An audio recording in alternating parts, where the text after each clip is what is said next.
The pounding on my front door felt like gunshots, 3 hits that rattled the hinges and shot straight down my spine.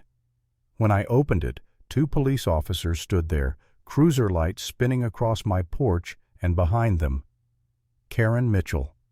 Arms crossed, chin lifted, that smug little smile she wore whenever she thought she'd finally cornered me. And in that moment, with the officers asking why I was denying residents access to the community pool, I realized something horrifying. This wasn't about rules or misunderstandings or neighborhood harmony. Karen wasn't trying to find me. She was trying to steal my family's legacy, and she almost got away with it. My name's Michael Blake, and until recently, all I wanted was peace. After years grinding through burnout-level shifts in Houston's energy sector, I came home to Blake Ranch, the place where I learned how to swim, where my grandfather built a pool with his own 2 hands in 1965, where my father kept that pool alive through storms, droughts, and time itself. I thought coming back here would be a reset, a return to roots, a chance to breathe again. What I didn't know was that this quiet town had a new kind of predator clipboard and bylaw in hand, ready to sink her nails into anything she could control. It started small enough. A letter in my mailbox stamped with the gold Maple Crest HOA logo. Dear resident, it said you are required to unlock the community pool on your property for resident use. I actually laughed at first. Community pool. The pool behind my house was poured by my grandfather, tiled by him, paid for by him and us, and no one else. But I shrugged it off, figured it was a clerical mix-up. That was my first mistake, underestimating just how far Karen would go. 2 days later, she rolled up in her silver SUV, stepped out like she owned the ground she walked on, and marched straight to my gate. Mr. Blake, she called clipboard tucked under her arm, like a sheriff's badge. We need to discuss the pool. I met her halfway down the driveway. She didn't even say hello. You've received our notice. Residents have expressed concerns about restricted access. As vice president of the HOA, I'm here to ensure compliance. Compliance, that's her favorite word. I told her calmly that the pool wasn't community property. It wasn't on their maps. It wasn't in their bylaws. It wasn't theirs, period. She gave a laugh so sharp it felt like a blade. Oh, I think you're mistaken, she said. Our updated HOA maps clearly show this parcel within our jurisdiction. Those maps, by the way, were nothing but stretched borders drawn by a board that wanted more land than they owned. I told her no, firmly. She didn't like that. Her smile dropped. If you refuse, you'll face daily fines, possible liens. I'd hate for this to become a legal matter. There it was, the threat. The real Karen greeting. I turned away, telling her the conversation was over, and she hissed after me. The HOA takes non-compliance very seriously, Mr. Blake. Don't make this harder than it needs to be. By the next morning, a bright orange violation notice was taped to my front gate. Failure to provide community pool access. Fines accruing at $500 per day. I tore it down, but more came. 5 in 1 week, each more ridiculous than the last. Unauthorized fencing. Unapproved pool hours. Unauthorized gatherings which apparently included me and my neighbor Ray sitting by the water with sweet tea. Then came the sign. They drilled a huge metal placard right onto my wooden fence. Maple Crest Community Pool Rules. They branded my property. They claimed it publicly. Neighbors walked over asking when they could start swimming. That was the moment the weight of it hit me. Not just annoyance or frustration, but something deeper, heavier. Like someone had taken a piece of my family's history and stamped their name on it. And I'll admit it. That night, sitting alone by the pool, staring at the blue water my grandfather once mixed by hand, I felt something I hadn't felt in years. Doubt. Was I being stubborn? Was I the one causing unnecessary trouble? Maybe I should just unlock the gate, let them have their little community swim days, avoid the conflict. Maybe surrendering was easier than fighting a machine like the HOA. A grown man shouldn't admit this, but I felt small that night, outnumbered, outvoted, outmaneuvered. Then the next morning the cops showed up. That was the breaking point. Karen stood behind the officers like a queen watching her soldiers work. White smile, perfect posture, certain she'd finally put me in my place. Sir, one officer said, "We've received a complaint. You're denying access to a community amenity." I told them the truth. showed them the boundaries, offered to show deeds. Karen snapped that I was lying. She'd managed that pool for years, she claimed.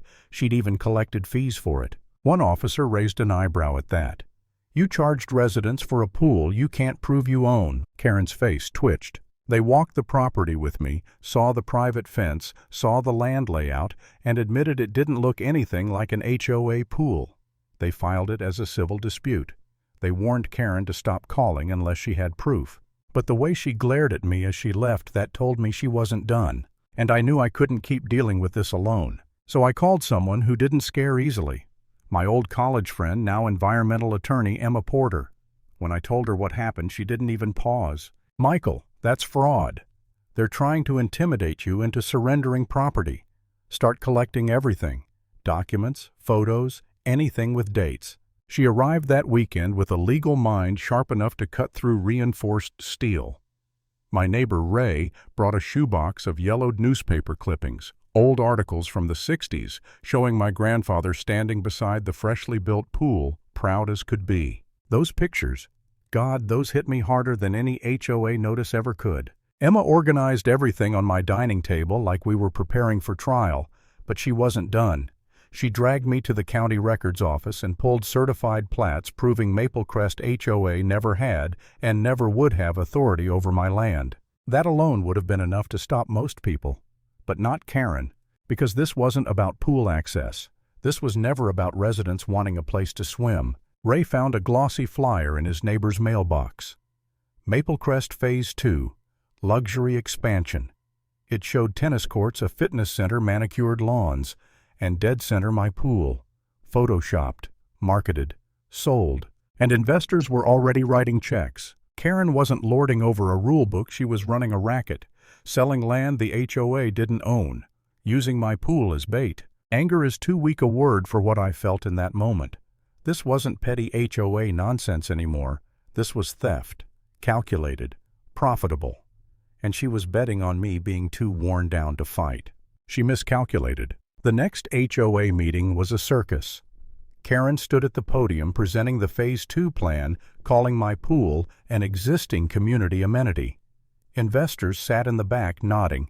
Residents clapped. I stood up with my deed in hand. "This pool," I said, voice shaking not from fear but fury, "has been private property since 1965, and selling it as part of your expansion plan is fraud." Gasps, whispers, heads turning.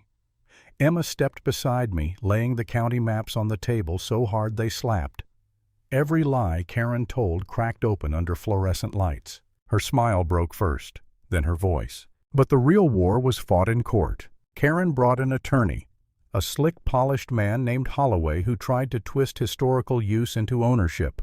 The judge cut him off before he made it halfway down his argument.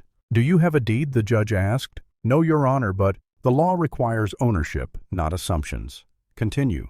Emma presented everything: pictures, clippings, plats, tax records, even the flyer where my pool was photoshopped into their luxury expansion. Residents sitting behind us erupted. One man shouted, "We've been paying fees for that." Another woman said, "You lied to us." Karen looked like she was shrinking in her chair. The judge's ruling came down like a hammer. The pool is and has always been private property. All fines, threats of liens, and violation notices are void. Furthermore, this matter will be referred to the county prosecutor for investigation of fraud and misrepresentation. Karen's face drained of all color. Richard Wilkins, the developer she partnered with, walked out of the courtroom before the judge even finished speaking. Within weeks, the county audit exposed everything: misused funds, false fees, luxury retreats billed to residents.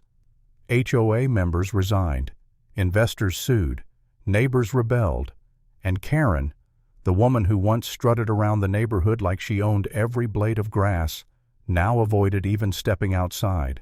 Her empire collapsed the way all false structures do, fast, loud, and in full public view. And me, I didn't celebrate, didn't cheer, because the truth had already done all the celebrating for me. And that's where my story ends.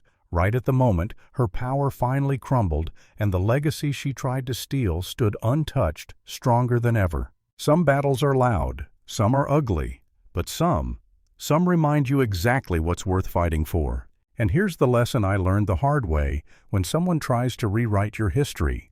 You don't give in. You make damn sure they can't hold the pen.